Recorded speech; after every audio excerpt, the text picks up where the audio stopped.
Assalamualaikum warahmatullahi wabarakatuh. Kembali lagi di channel Ruang Belajar Kelas 2 Sekolah Dasar Islam Nur Hidayah. Baik anak-anak sekalian, perkenalkan nama Bapak Muhammad Iksan SPD, biasa dipanggil Muhammad Iksan, tapi anak-anak sekalian bisa panggil Pak Iksan saja. Dan mudah-mudahan anak-anak semua di rumah dalam keadaan sehat walafiat dan tetap semangat belajar di rumah. Baik anak-anak, kita akan lanjut pembelajaran dengan menggunakan buku Hidup Rukun, tema 1 dengan subtema Hidup Rukun di Rumah, pembelajaran 2. Jadi anak-anak sekalian bisa buka bukunya sambil Bapak jelaskan.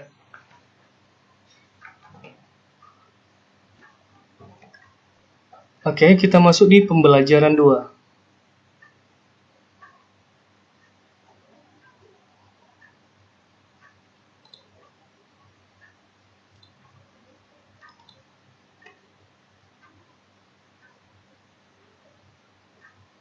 Oke, jadi anak-anak sekalian perhatikan halaman 11. Mutiara membaca buku yang dibelikan ayahnya. Perhatikan sampul bukunya. Anak-anak sekalian perhatikan sampul bukunya. Di sana terdapat seekor burung Garuda. Dan burung Garuda ini dilambangkan sebagai burung Garuda Pancasila. Di dalam simbol ini atau Garuda Pancasila ini terdapat lagi sebuah perisai.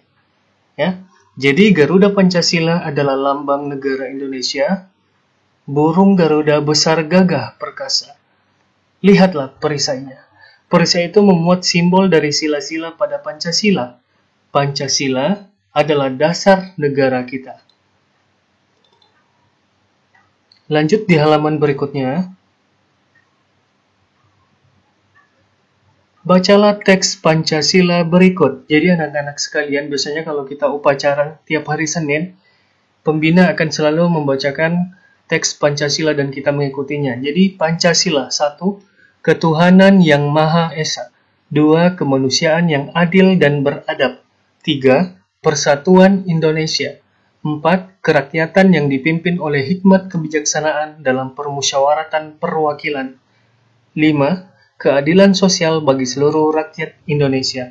Jadi, setiap sila pada Pancasila memiliki simbol. Perhatikan simbol sila-sila pada Pancasila berikut. Nomor 1. Di sini ada simbol bintang. Jadi, simbol bintang ini sebagai sila pertama yang berbunyi Ketuhanan yang Maha Esa. Lanjut, di nomor 2 di sini ada rantai emas. Simbol rantai emas ini adalah sila kedua dan berbunyi kemanusiaan yang adil dan beradab. Lanjut nomor 3. Nomor 3 ini adalah simbol pohon beringin. Pohon beringin. Dan pohon beringin ini merupakan sila ketiga dari Pancasila yang berbunyi Persatuan Indonesia. Jadi ingat ya nama-nama simbolnya. Kemudian lanjut. Sila keempat simbolnya adalah kepala banteng. Kepala banteng adalah sila keempat yang berbunyi kerakyatan yang dipimpin oleh hikmat kebijaksanaan dalam permusyawaratan perwakilan. Dan yang terakhir, sila terakhir adalah simbol padi dan kapas. Padi dan kapas. Simbol ini diartikan sebagai keadilan sosial bagi seluruh rakyat Indonesia. Jadi, tugas anak-anak sekalian di rumah, yaitu mengisi kolom berikut ini. Jadi, di sini ada sila ke-1 sampai sila ke-5. Bunyi sila 1 sampai 5 apa saja, kemudian simbolnya sesuaikan dengan yang Bapak sudah jelaskan tadi. Jadi, ada simbol bintang, ada simbol padi dan emas, ada simbol rantai emas, padi dan kapas, bintang, rantai emas, pohon beringin, dan kepala banteng. Jadi dikerjakan ya. Di halaman berikutnya, jadi Pancasila adalah dasar negara kita. Kita harus mengamalkan sila-sila Pancasila. Jadi selain kita menghafal sila-sila yang ada di Pancasila, kita juga harus melakukan nilai-nilai yang terkandung pada sila-sila Pancasila. Berikutnya, sekarang kita amati gambar di bawah ini. Menurut pendapat anak-anak sekalian, pengamalan sila keberapakah yang ditunjukkan oleh gambar ini? Jadi di gambar pertama ini adalah sedang sholat berjamaah, ya. Kemudian yang kedua, berdoa sebelum makan. Yang ketiga, mereka ke gereja. Yang keempat, 5, dan 6 ini mereka sedang berdoa sesuai dengan agama mereka masing-masing. Jadi di Indonesia ada beberapa agama, ya. Kita lanjut anak-anak. Oke, berikutnya.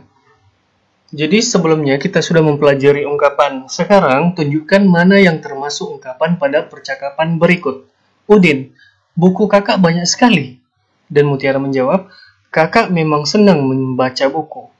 Udin, wah, kakak memang pantas dijuluki kutu buku. Mutiara, ayo kamu juga harus rajin membaca. Ini ada buku cerita bagus, judulnya Bintang Lapangan.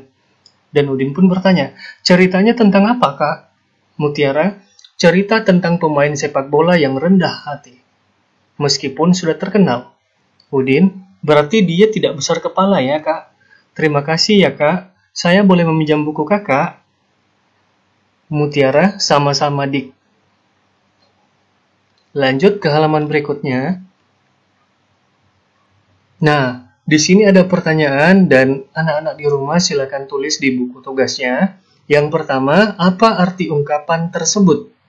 Ya, jadi di dialog tadi ada beberapa ungkapan dan tugas anak-anak di rumah adalah mencari arti ungkapan tersebut. Kemudian yang kedua, apakah Udin dan Mutiara saling menyayangi? Yang ketiga, bagian percakapan manakah yang menunjukkan mereka saling menyayangi? Yang keempat, pengamalan sila keberapakah yang ditunjukkan oleh Udin dan Mutiara? Yang kelima, apakah kamu menyayangi kakak, adik, saudara, dan orang tua di rumah? Dan keenam, tuliskan contoh pengalamanmu yang menunjukkan kamu menyayangi kakak, adik, saudara, atau orang tua. Berikutnya, kalian bisa jawab di bagian hasil diskusi yang ada di buku siswa masing-masing. Oke, kita lanjut lagi. Di bagian ayo bermain peran, peragakan percakapan pada halaman 15 dengan teman sebangkumu. Karena sekarang kita tidak bisa saling berdekatan, saling social distancing, maka anak-anak sekalian memperagakan ini di rumah saja.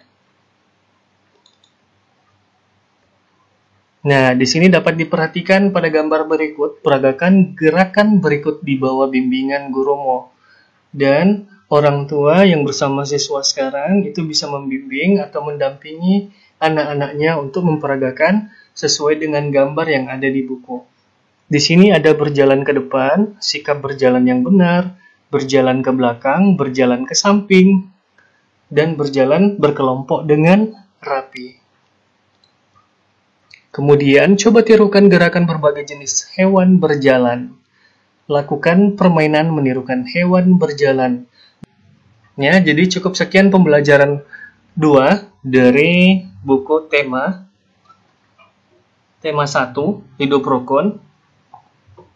Jadi anak-anak sekalian semangat dan terus belajar di rumah. Sampai jumpa. Assalamualaikum warahmatullahi wabarakatuh.